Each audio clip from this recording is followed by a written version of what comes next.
গণভোটের রায় বাস্তবায়ন না করে সরকার যে ভুল করেছে সেই দায় বিএনপিকে বহন করতে হবে। সংবিধান সংশোধন নয়, সংস্কার করতে হবে বলে জানান বিভিন্ন রাজনৈতিক দলের নেতারা। জুলাই গণ অভ্যুত্থানের দ্বিতীয় বর্ষপূর্তি উপলক্ষে আমার বাংলাদেশ পার্টির আলোচনা সভায় বক্তারা অভিযোগ করেন, গণভোটের রায় বাস্তবায়ন না করে সরকার জাতির সাথে দ্বিচারিতা করেছে। জুলাই গণহত্যার দায়ে দ্রুত আওয়ামী লীগের বিচার করার দাবি করে জুলাইকে যারা ছোট করার চেষ্টা করবে তাদের আইনের আওতায় আনার আহ্বান জানান বক্তারা।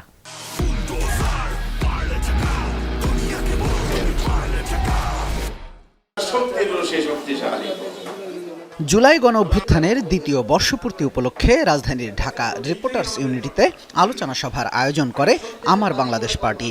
এতে অংশ নেন বিএনপি, জামাত ও এনসিপি সহ বিভিন্ন রাজনৈতিক দলের নেতারা। আলোচনায় বক্তারা বলেন, বিগত দিনে আওয়ামী লীগ সরকার মুক্তিযুদ্ধকে ঢাল হিসেবে ব্যবহার করে ফ্যাসিবাদ কায়েম করেছিল। জুলাই গণহত্যার দায়ে অতি দ্রুত দল হিসেবে আওয়ামী লীগের বিচার দাবি করেন তারা। উনি বাংলাদেশকে ধ্বংস করে দিয়েছেন, লক্ষ লক্ষ কোটি টাকা পাচার করেছেন। সুতরাং শেখ হাসিনা অনুতপ্ত হবেন না, আর ওনাকে বাংলাদেশের রাজনীতিতে বাংলাদেশের জনগণ কখনই গ্রহণ করবে না। জুলাইয়ের এই সংবিধান সংস্করণের মাধ্যমে যদি সংস্কারের পথে হাঁটি, এটা একসময় চ্যালেঞ্জ হয়ে বাতিল হয়ে যাবে। তাই জনগণ বুঝে শুনে রায় দিয়েছে, সংশোধনী নয় সংস্কারের মাধ্যমে গণভোটের রায় বাস্তবায়ন। জনগণের রায়কে কোর্টের মুখাপেক্ষি করার চেষ্টা করা হয়, সেটা বাংলাদেশের জন্য ভালো কোনো ফল বয়ে দিয়ে আসবে না। আমরা এই কোর্টের রায়ের প্রতি ইতিবাচক, কিন্তু আমাদেরকে এই কোর্টের রায়ের থেকেও জনগণের যে রায়, সেই রায়ের দিকে আমাদেরকে লক্ষ্য রাখতে হবে। গণভোটের রায় বাস্তবায়ন না করে বিএনপি জাতির সাথে দ্বিচারিতা করেছে বলেও অভিযোগ করেন আলোচকরা।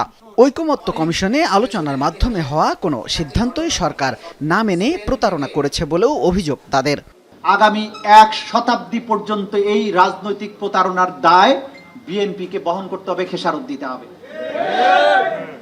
তারা যে ভুল করেছেন, যে ব্লান্ডার করেছেন, তারা এখন ক্ষমতায় আছেন বুঝতে পারছেন না। অবিলম্বে আপনার আওয়ামী লীগের রাজনৈতিক কার্যক্রম নিষিদ্ধ করবার ব্যাপারে সংসদে আইন পাশ করবেন, পাশাপাশি বিচারিক প্রক্রিয়াও চলতে থাকবে। জুলাইয়ের যারা হত্যাকাণ্ডে জড়িত ছিল, সে পৃথিবীর যেইখানেই থাকুক না কেন এবং যত বছর থাকুক, এদেরকে যেন আমরা আইনের সম্মুখীন করি, তাদেরকে যেন ট্রায়ালের সামনে আনতে হয়।